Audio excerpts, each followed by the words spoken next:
Telangana cultural foundation ద్వారా ఇంతటి మహత్తరమైనటువంటి కార్యక్రమాన్ని చేపట్టినటువంటి మన పురుషోత్తమన్న గారికి ఒక్కసారి గట్టిగా చప్పట్లు కొట్టుకుంటే రెండు ముచ్చట్లు చెప్తాను.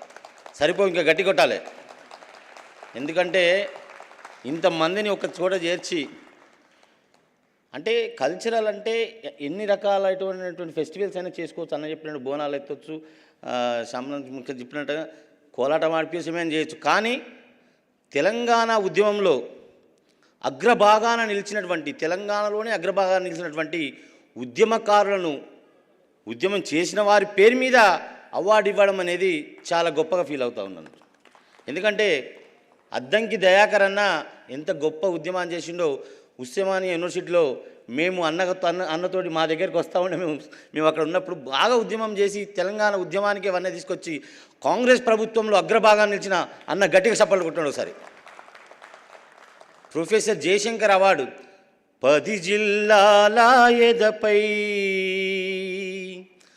10 జిల్లాల ఎదపై పరచిపోతివా ఉద్యమాల జెండా, ఎగరేయమంటివా వెనకడుగు వేయకుండా, పోరాటమంటే మీదే మా జయశంకరు సారు,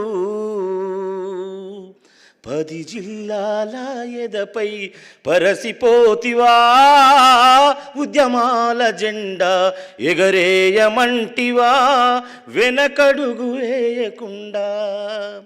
ఆచార్య జయశంకర్, అతని త్యాగం చాలా గొప్పది. పెళ్లి చేసుకోకుండా తెలంగాణకు వన్నె తెచ్చినటువంటి తెలంగాణ జాతిపిత అని ఎవరో చెప్పుకుంటారు, కానీ వాస్తవానికి తెలంగాణ జాతిపిత ఆచార్య జయశంకర్ గారని నేను ఘంటాపదంగా చెప్తున్నాను మిత్రులారా. అదేవిధంగా చెల్లెలు బాలలక్ష్మి, చాకలి ఐలమ్మ, నల్లగొండ బిడ్డ, అత్తడి గొప్ప వీరనారి. అంటే మొత్తం ఎక్కడ చెప్పుకున్నా కానీ తెలంగాణ ఉద్యమంలో ఒక వీరవనిత ఉన్నది అని అనుకుంటే మొట్టమొదటిగా వినిపించే పేరు చాకలి ఐలమ్మ. ఉస్మానియా యూనివర్సిటీలో ఒక మహిళ ఉద్యమం చేసిందని ఎవరిని అడిగినా చెప్పే పేరు బాలలక్ష్మి పేరు. ఆమె మా చెల్లె. వాస్తవాన్ని అందరం కలిసి ఉద్యమాలు చేసినాం. కాబట్టి బాలలక్ష్మికి కూడా గట్టి చప్పలు కొట్టుకోవాలి దయచేసి.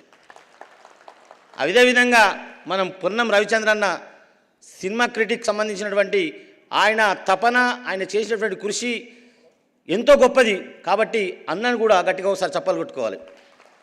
తర్వాత సురవరం ప్రతాపరెడ్డి, కమ్యూనిస్టు ఉద్యమానికే వన్నె తీసుకొచ్చినటువంటి వీరుడు, వైతాళికుడు. ఇప్పుడు నవయుగ వైతాళికులైనటువంటి కాసుల ప్రతాపరెడ్డి కూడా అవార్డు రావడం అనేది చాలా గొప్పతనం చెప్తూ, ఇంకో విధంగా మా పెద్దన్న మన మధ్యనే ఉన్నటువంటి అన్న, అంటే 2 నిమిషాలు ఎక్కువ మాట్లాడుతున్నాను అనుకోదు దయచేసి. మన పురుషోత్తం అన్న ముక్కు సూటిగా, ఆయన ముక్కెంత సూటిగా ఉన్నది, ఆయన మాట కూడా అంత సూటిగా ఉంటుంది, చాలా కటువుగా ఉంటుంది, కానీ మనసు మాత్రం చాలా నిర్మలంగా ఉన్నది. ఆయన పక్కన కూర్చునే ఛాన్స్ ఇచ్చినందుకు నేను ఉద్యమాభివందనాలు తెలియజేస్తూ, ఇదే విధంగా ఈరోజు నాకు గద్దర్ అవార్డు ఇవ్వడం అనేది నా జన్మ ధన్యమైనందుగా భావిస్తూ ఉన్నాను. తెలంగాణ ఉద్యమంలో అగ్రభాగాన నిలిచింది ఎవరయ్యా అంటే, నిజమైన ఉద్యమకారుడు ఎవరయ్యా అంటే, 40 సంవత్సరాలు తన జీవితాన్ని పాటకు అంకితం చేసి, ఉద్యమానికి అంకితం చేసి, ప్రజల పాలు చేసినటువంటి పాటకు ప్రజలకి అంకితం చేసినటువంటి వీరుడు మన గద్దర్. ఆ గద్దర్ పేరు మీద నాకు అవార్డు రావడం అనేది చాలా సంతోషంగా భావిస్తూ, అతని అవార్డు నాకు రావడం నిజంగానే సంతోషంగా భావిస్తూ, అందరికీ కూడా అదేవిధంగా మన నల్లగొండ వీరుడు మన బీర్ల ఐలన్న చేతుల మీదుగా ఈరోజు నాకు సత్కారం జరగడం అనేది. ఎందుకంటే నేను వస్తా లైవ్ చూశాను. పురుషోత్తం అని చెప్పిండు, పొద్దుగాల లేస్తే అన్న ఊళ్ళో పండి పోతాడంట, అన్న ఎటు తిరిగితే అటు నీళ్ళు వస్తాయంట. అభినవ భగీరథుడే మన యొక్క బీర్ల ఐలన్నలు కట్టికి సఫలు కొట్టుకోవాలి. ఇంకో గొప్ప విషయం ఏంటంటే, రేవంత్ రెడ్డి గారికి నేను నిజంగా ఇక్కడ నుంచి ధన్యవాదాలు తెలియజేస్తూ ఉన్నాను. జూపల్లి గారికి ధన్యవాదాలు తెలియజేస్తూ ఉన్నాను. గడిచిన 10 సంవత్సరాల లోపల పాట పాడనీయలేదు, ఆట ఆడనీయలేదు, సభ పెట్టనీయలేదు టీఆర్ఎస్ ప్రభుత్వం. అయితే ఇప్పుడు వచ్చినటువంటి రేవంత్ ప్రభుత్వం మన ప్రజాపాలన, మన ఇందిరమ్మ పాలన, మా 15 మంది కళాకారులను, కవులను గుర్తించి మొన్ననే సాంస్కృతిక శాఖకు సలహా మండలిగా నియమించడం జరిగింది.